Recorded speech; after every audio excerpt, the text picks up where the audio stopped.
Halo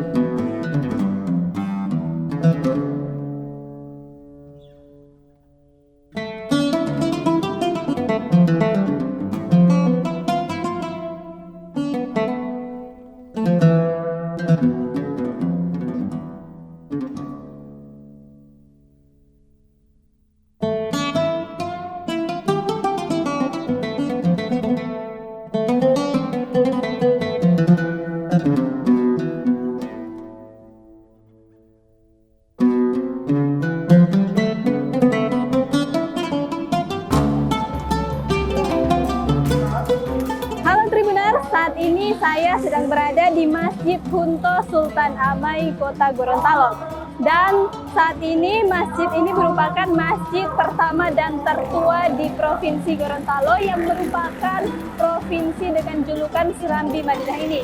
Dan masjid ini dibangun pada tahun 1495 dan merupakan saksi sejarah pertama kali datangnya Islam ke Provinsi Gorontalo ini. Ingin tahu sejarah lebih lengkapnya? Yuk ikuti perjalanan saya kali ini. Masjid Hunto Sultan Amai adalah masjid tertua di Provinsi Gorontalo. Masjid ini dibangun pada tahun 1495 oleh Sultan Amai, pemimpin kerajaan Gorontalo yang pertama kali masuk Islam. Hunto singkatan dari Ilo Huntungo, berarti basis atau pusat perkumpulan agama Islam kala itu. Lokasi Masjid Hunto Sultan Amai berada di Kelurahan Biau, Kecamatan Kota Selatan, Kota Gorontalo. Masjid ini telah mengalami beberapa kali renovasi, namun dengan ubahan minor. Tujuannya agar gaya dan arsitektur asli masjid ini masih tetap terjaga. Assalamualaikum Pak. Waalaikumsalam warahmatullahi wabarakatuh. Pak, perkenalkan saya Dini. Saya ingin mengetahui bagaimana sejarah Masjid Hunto Sultan Amai ini, Pak. Masjid Hunto Sultan Amai telah diakui sebagai cagar budaya. Bentuk dan keasliannya tetap terjaga sampai hari ini. Bangunan utama masjid ini masih berdiri kokoh, meski ada penambahan sejumlah ruangan. Benda-benda peninggalan yang telah berusia ratusan tahun seperti mimbar khotbah, tiang-tiang utama masjid, beduk dari kayu randu, serta Al-Quran dengan tulisan tangan masih dapat dijumpai di masjid ini. Baik Tribuners, saat ini saya sudah bersama dengan Bapak Takmirul Masjid Sultan Amai Gorontalo. Dan beliau yaitu Bapak Haji Syamsuri Kaluku. Dan langsung saja kita sapa. Assalamualaikum. Waalaikumsalam warahmatullahi Ya baik, wabarakatuh. Pak Syamsuri, bisa dijelaskan bagaimana sejarah pertama kali Masjid Hunto Sultan Amai ini dibangun, Pak? Assalamualaikum warahmatullahi wabarakatuh. Waalaikumsalam warahmatullahi wabarakatuh. Alhamdulillah, masjid ini masjid tertua di Gorontalo sebagai situs sejarah yang telah ditetapkan sebagai cagar budaya. Dibangun oleh Raja Amai pada tahun 1495, abad ke-15. Kalau kita tarik benang sejarah dengan Sunan Ampel itu setara Sunan Ampel. Sunan Ampel 1460. Nah, alhamdulillah berkat masjid ini di mana Raja Amai pada waktu itu menjadi pusat peradaban, pusat pengembangan agama Islam.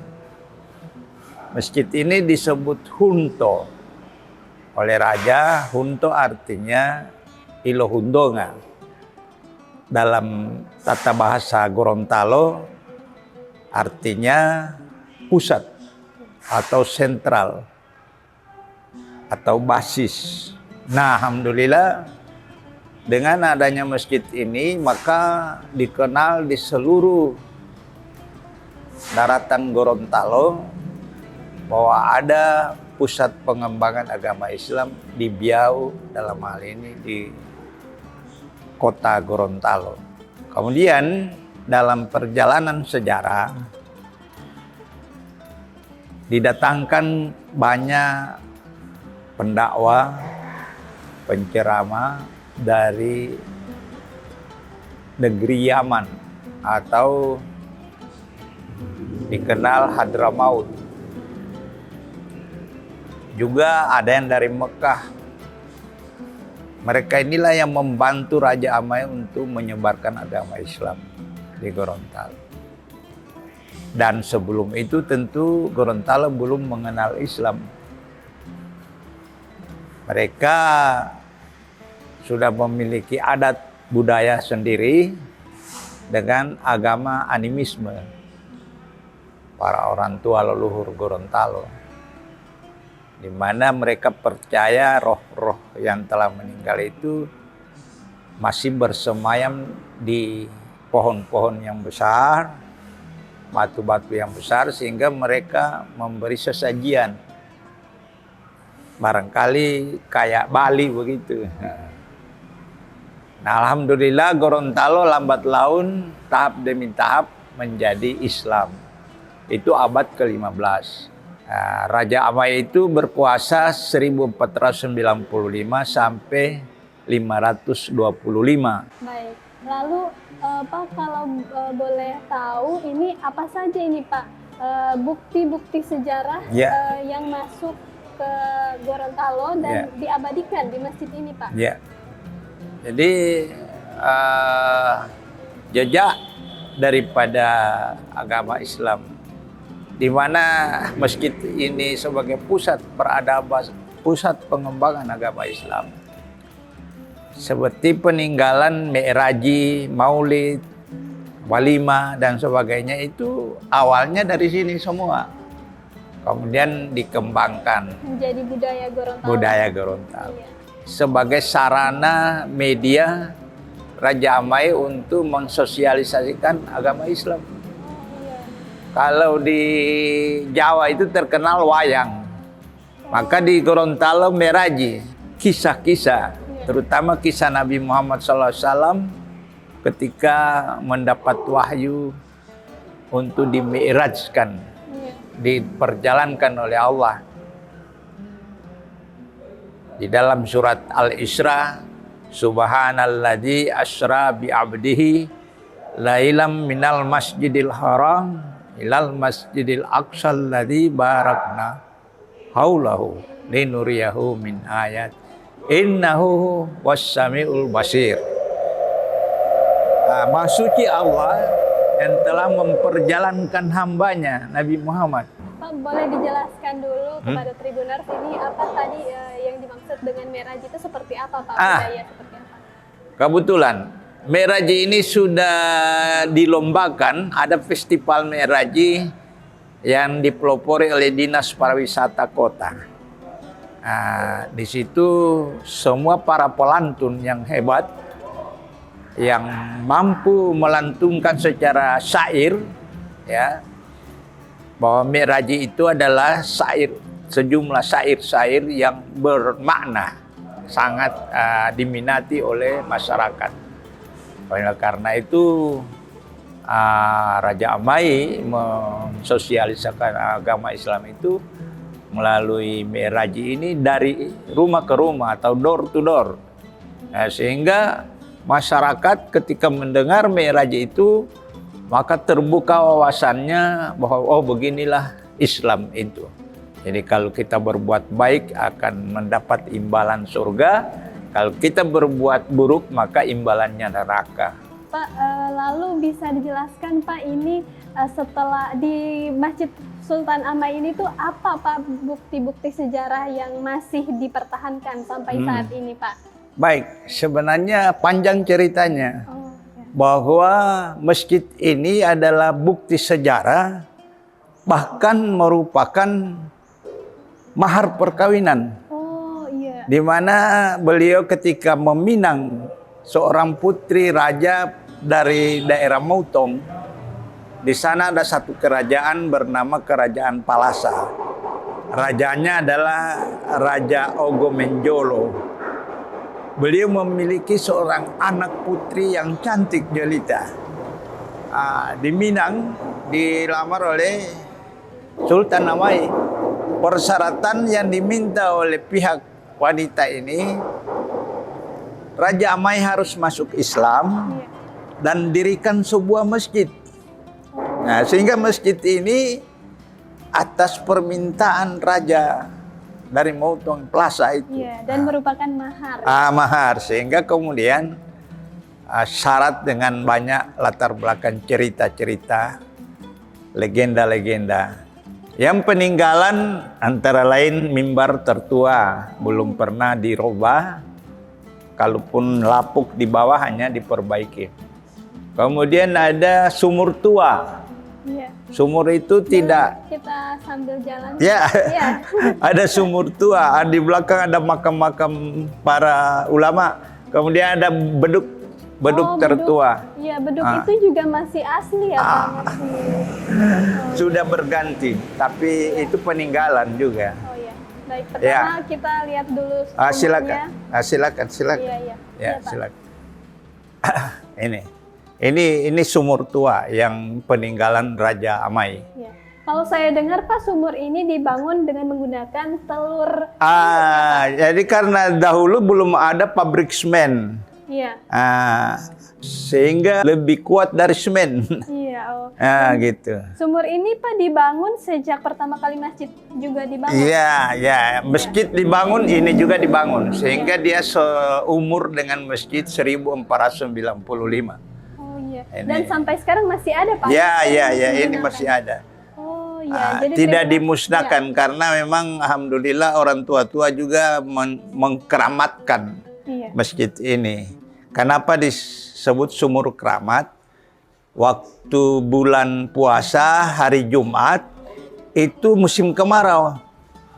Tidak ada air, orang mau ambil air wudhu tidak ada. Kemudian Syekh, tokoh spiritual zaman dulu, dia bilang mari kita angkat tangan minta pada Allah.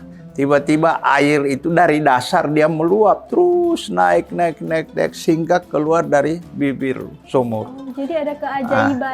Satu keajaiban yang luar biasa. Dan saya sendiri pernah haji tahun 2003 masuk ke ruangan sumur Jam-Jam. Nah, sumur Jam-Jam itu ternyata ukuran diameternya sama dengan ini, dengan masjid ini. Jadi saya berasosiasi mungkin yang membuat sumur Hunto itu sama dengan orang yang menggali, orang yang dari Mekah yang membuatnya, sehingga itu ada hubungan hubungan emosionalnya. Iya, baik. Baik. Lalu ada apa lagi ini Pak? 4 tiang atau 6 tiang ini Pak masih asli juga ya Pak? Ini sudah direhab karena diangkat plafon dan dibikin permanen di atas, tetapi tidak merubah keasliannya, tidak merubah bentuk aslinya. Masih tetap malahan sama, dikembalikan kepada bentuk asli menurut penuturan orang tua. Tiang ini 8 persegi. Perseginya. Iya. Dia 4 filosofinya 4 sahabat Nabi. Abu Bakar, Umar, Utsman dan Ali. Khalifah ya Pak? Khalifah Iya, di zaman khalifah. Rasulullah.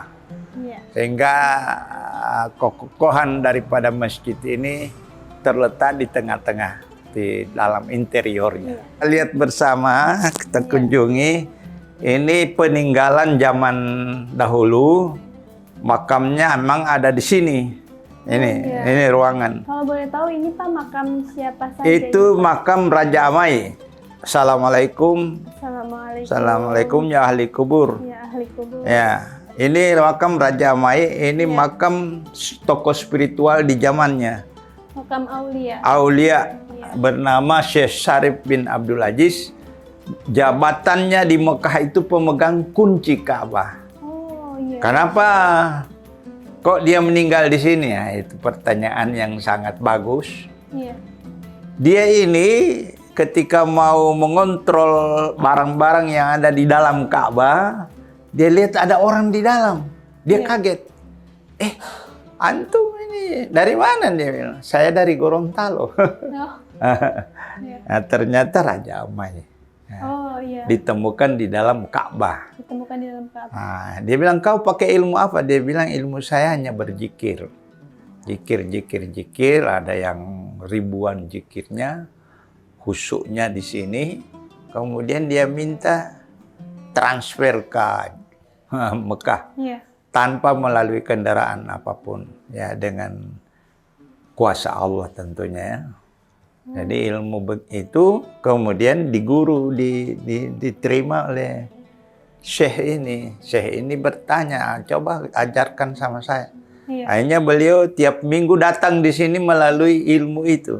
Oh, seperti itu ya. Memberikan bekal materi agama Islam ya. Iya. Kemudian akhirnya beliau bertepatan meninggal di sini. Iya, iya. Ahli waris keluarga dari beliau, Keluarga raja turunan, ada istri. Sebenarnya di ujung sana itu cuma bangun masjid. iya. Oh, iya. Iya, yang berasal dari Mautong itu. Iya. Baik. Baik. Oke. Lalu yang sebelah itu? Itu seorang dermawan asal dari Kalimantan. Oh, Bermarga Durahim. iya. Dan yang bernama istrinya. Di sana putrinya bernama Masita. Di bawah daripada itu terdapat makam Boki Autamo. Oh, Boki Autamo sebagai dermawan. Tidak istri Pak Raja, istri Raja. Istri Raja. Ya, permaisuri Raja.